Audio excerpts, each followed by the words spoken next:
Hello, hello. This is the Make Time for Success podcast. I'm Dr. Christine Lee, your host, and this is episode number 167. You may remember a few episodes ago, I mentioned that I planned on focusing a bit more on solo episodes on this podcast going forward. And this episode marks the beginning of that effort. I'm really excited to try this new experience out, and I'm excited to bring new personal content to you so that we can help you develop your peak performance. Today's episode is all about how you can support yourself for peak performance by dismantling the obstacles that might be in your way, whether it's in your space, in your mind, in your body, in your heart. I have lots of different strategies to share with you today. And just to give you a sense of what's coming up in the rest of the series, episode number 2 of the series is called Connecting with Your Unique Talents, which I think is a very important practice to know what you're really good at. Episode number 3 is how to build unshakable trust in yourself. And then the last episode in the series is called Mastering Time, Strategies to Prevent Energy Drain. As you can see, there are lots of different components of personal wellness and personal excellence. And I hope to show you lots of different strategies, meaningful and easy to implement strategies that can help you to elevate your own performance. I'm so excited to start this. Let's go do this together now.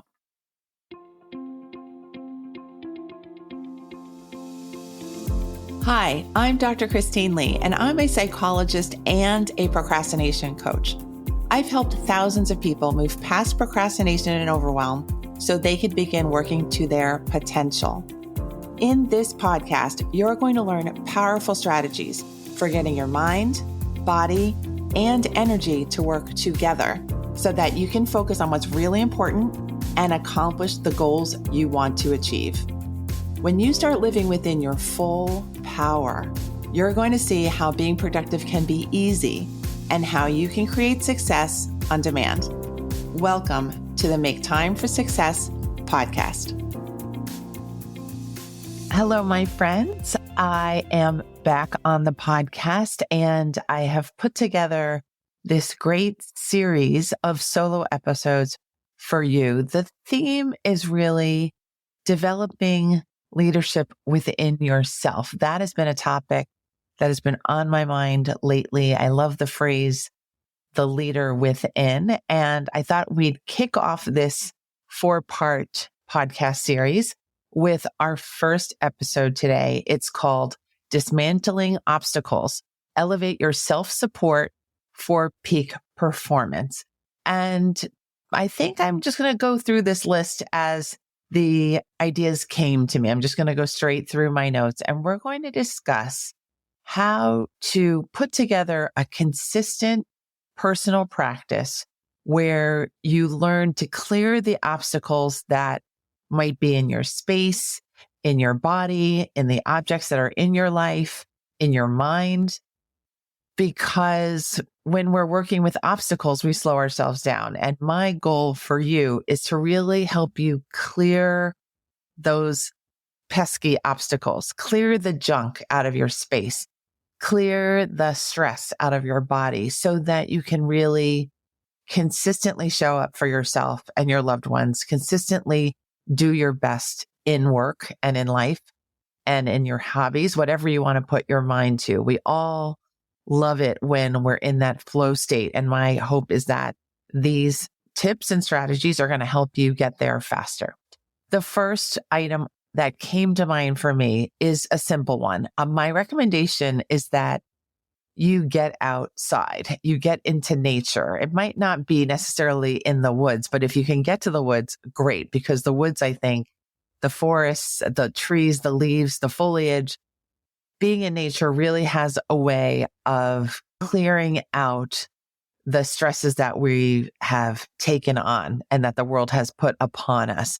You get this immediate experience of being in a different state of feeling like there's a release happening, that there's an opening up, that maybe there's a healing bit that nature can give to us. It makes us connect more cleanly, if I might say that, to ourselves. So if you have the feeling that you're just not flowing with yourself, the ideas are not coming, you're feeling worn out, I really suggest getting outside. Maybe it's just to your front stoop or to your back patio or to your neighbor's house, just walking over a few steps, but just breathing in the clean air, getting out into nature is going to give you a little bit of a jump start and a restart so that you can settle in again and get that clarity and flow back. The second idea that I have for you is to look at how your thoughts about yourself are stopping you from having real clarity and having your true emotions help you get through tricky situations or work situations that you need to navigate. I want you to think to yourself, how often am I rejecting my own thoughts? I'll give you some examples. Let's say you have this running belief that you're just not that good a writer. I think many of us have had thoughts like that in the past, if not currently. So if you have a constant and nagging thought that you're not a very good writer, what are the chances that you're actually going to fully explore all the thoughts that come to mind when you're thinking, when you're trying to write an essay, when you're trying to get that assignment done? I think the chances are very high that you're going to be rejecting of yourself. And then that sets up this stress drama where you're really having to suffer and strain to get the good ideas instead of just sorting through like you're flipping through a magazine of all the different thoughts that are coming to mind and then just enjoying picking out the select few that you think are really good. So basically, that's a long way of trying to describe a process where you don't reject the thoughts and the feelings and the dreams that come to your mind. Accept everything as it is. You don't have to use all of it. You don't have to use the crappy material. We all have some ideas that are just not that good. So you don't have to use this material, but you can give yourself the freedom to generate in a very productive way, that you can trust yourself to always have ideas coming to the front of your mind just when you need them. You want to have the experience of having more ideas than you can use. That's a really fun place to get to. And it's much easier to create when you have the mindset of everything's going to be okay. I'm okay. Let me just see what my brain can come up with now. That you're not in this rejection, self-criticizing mode. I promise you it is a better way to create, much more fun. And over time, using this technique will give you a sort of mastery over your thoughts and feelings. You're going to be like a ninja.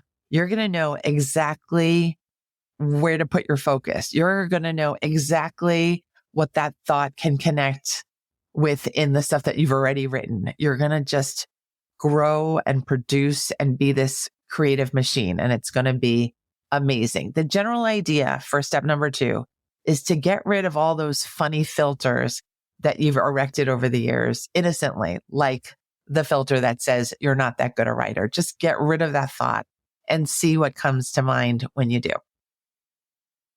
Strategy number 3 that I have for you is to examine the level of trust that you have for yourself.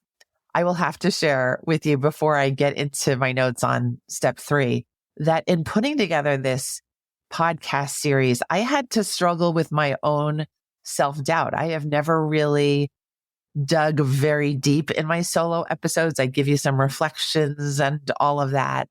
And I certainly try to help you with my ideas, but I've never really put together a meaningful series. And so I got a little bit nervous, but I decided, you know what? I really want you to have these ideas. I really want to help you to develop your self-support so that you can be a peak performer.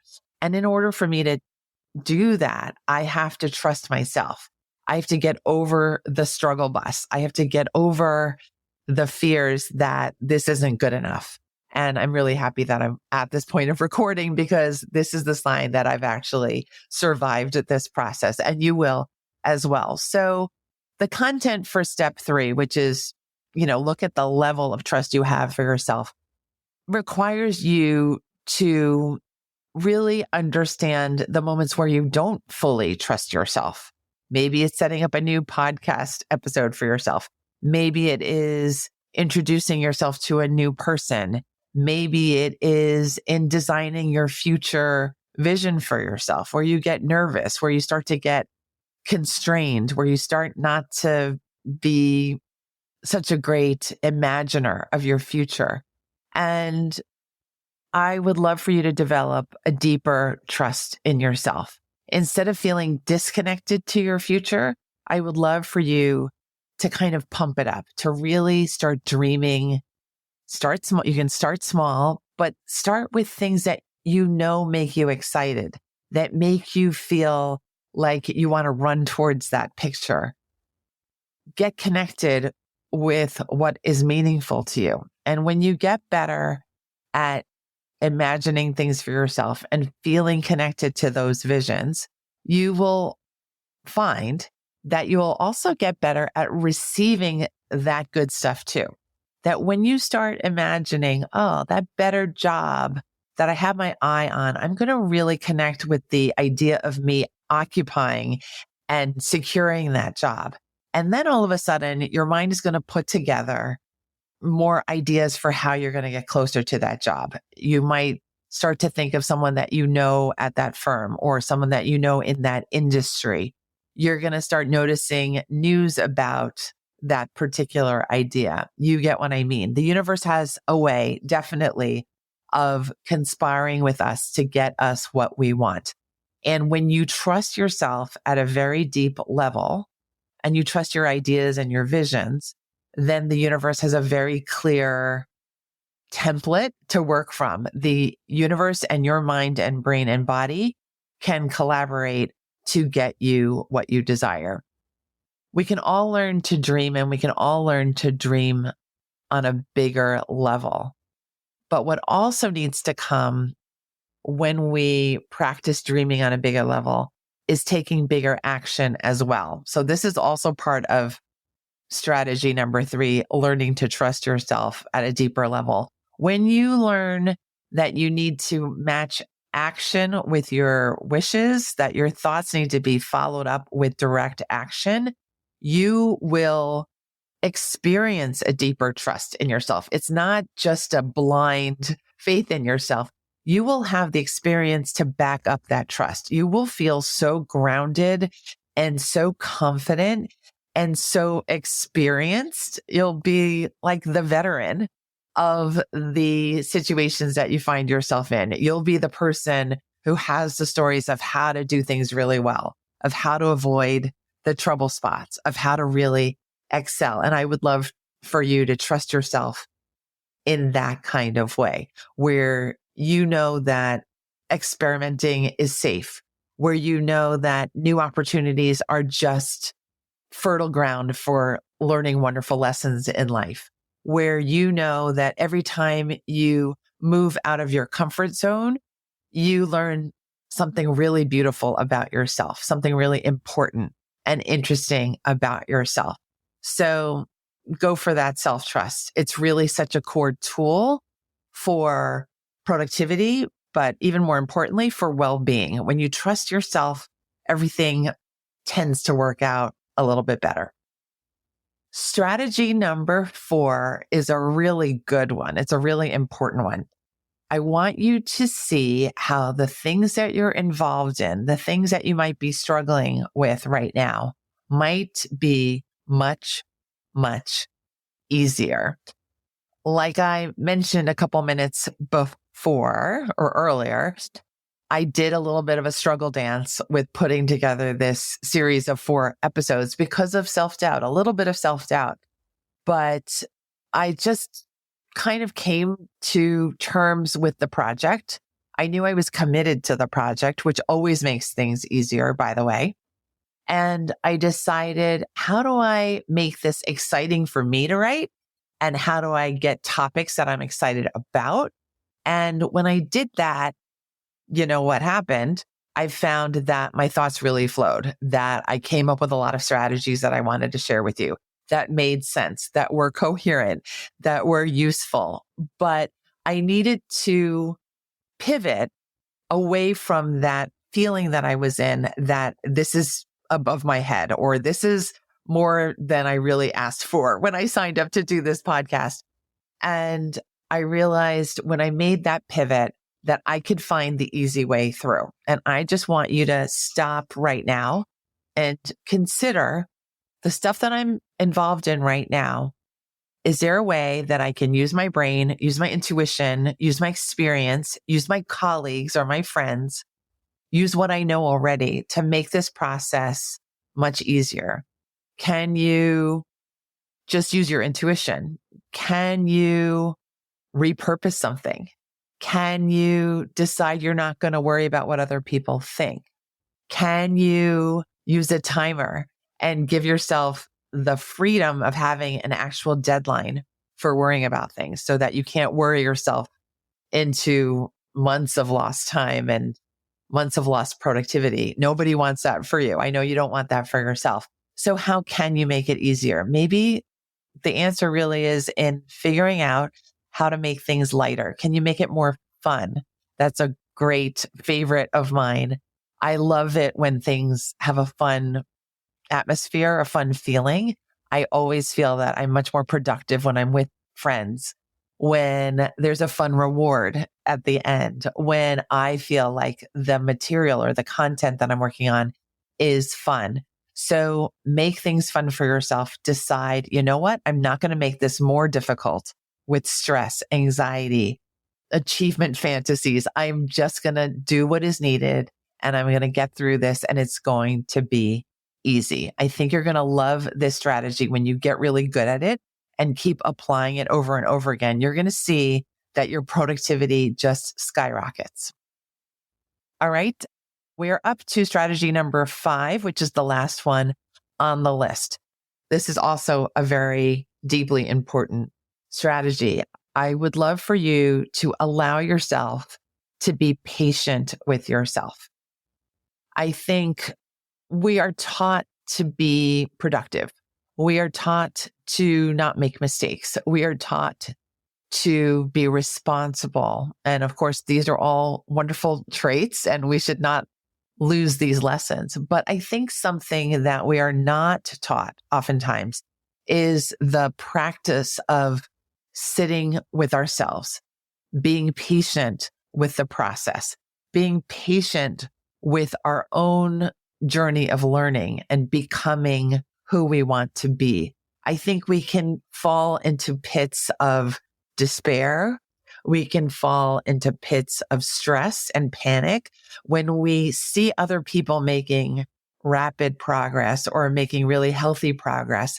And we're in a zone where we're more trying to test things out, figuring out what might be the best path for us.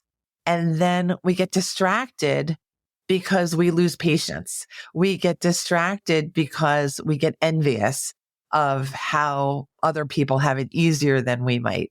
We get upset when we don't have our results in hand right away. But there's a beauty in knowing when to run and when to be calm and not be running all the time.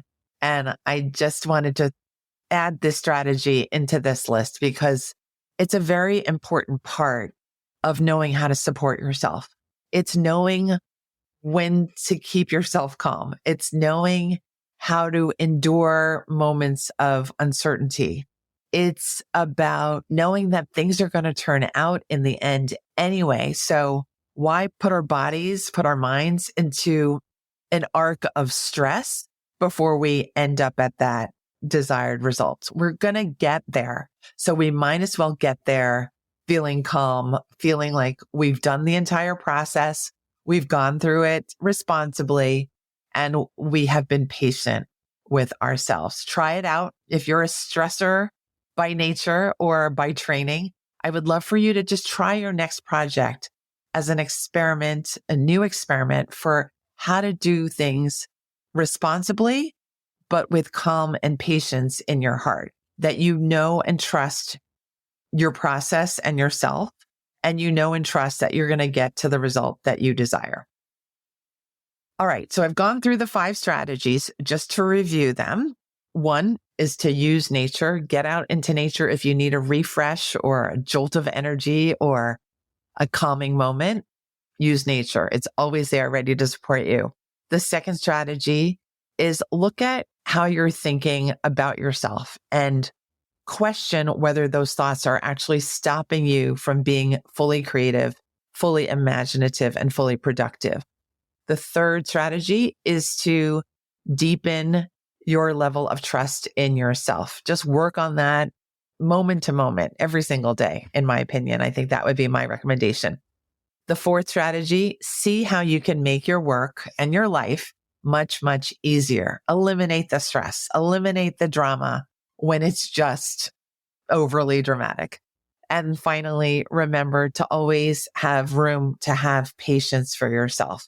When we're not kind to ourselves, you know what? Trouble starts to happen. We start to get that upset and that stress inside of ourselves. And we really want to keep our internal space clear of clutter and clear of stress and drama. So before we wrap up session number 1 of this 4-part series, I would love to give you a few exercises that you can try on for yourself if you feel inclined. So the questions that I have for you include, what questions might I ask myself so that I can arrive at better possibilities and answers for myself?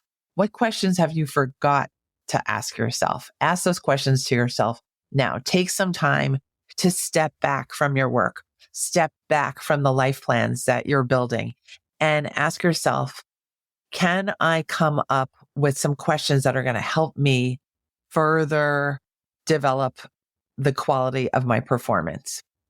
A second question I have for you is, in which way or direction can I experiment today or override my fears and past habits so that I can see what might be an easier path for me? So how can you change things up just a little bit? Maybe you can do a 4-part podcast series, something like that, just to conquer your fears and make things a little bit easier. I'm hoping that by my producing this series for you, you have an easier time of understanding my message, what I've learned over the years, and ways to really speed up without stressing yourself out. That's my major goal, is to help you do better in your own life while also enhancing your life in the process. The last question I have for you is a hypothetical one that I would love for you to entertain. If you believed in yourself 1,000%, completely, no question at all, how would you act? And then when you think about your answer to those questions, if you fully believed in yourself, and how would you act? Come up with those answers, put that on a piece of paper as a list, and then pick one of those items, or maybe a few, and start acting in that way today. Why wait until you fully trust yourself to act in a way that you know is going to be good for you? I believe the trust is going to grow moment to moment as you apply these strategies and as you love yourself throughout the day. And I would say, go for it. Go and act today as if you believed in yourself 1,000%, 10,000% more than you ever have. All right, my friends, I send you a big hug. Thank you so much for listening to my first episode of this 4-part series. And our next episode, session 2, is going to be called Connecting with Your Unique Talents. I can't wait to share those ideas with you next week. Thank you so much for tuning in to this series and to the Make Time for Success podcast. I hope you have a great week. Bye. Thank you for listening to this episode of the Make Time for Success podcast. If you enjoyed what you've heard, You can subscribe to make sure you get notified of upcoming episodes. You can also visit our website, maketimeforsuccesspodcast.com, for past episodes, show notes, and all the resources we mention on the show. Feel free to connect with me over on Instagram too. You can find me there under the name Procrastination Coach. Send me a DM and let me know what your thoughts are about the episodes you've been listening to. And let me know any topics that you might like me to talk about on the show. I'd love to hear all about how you're making time for success. Talk to you soon.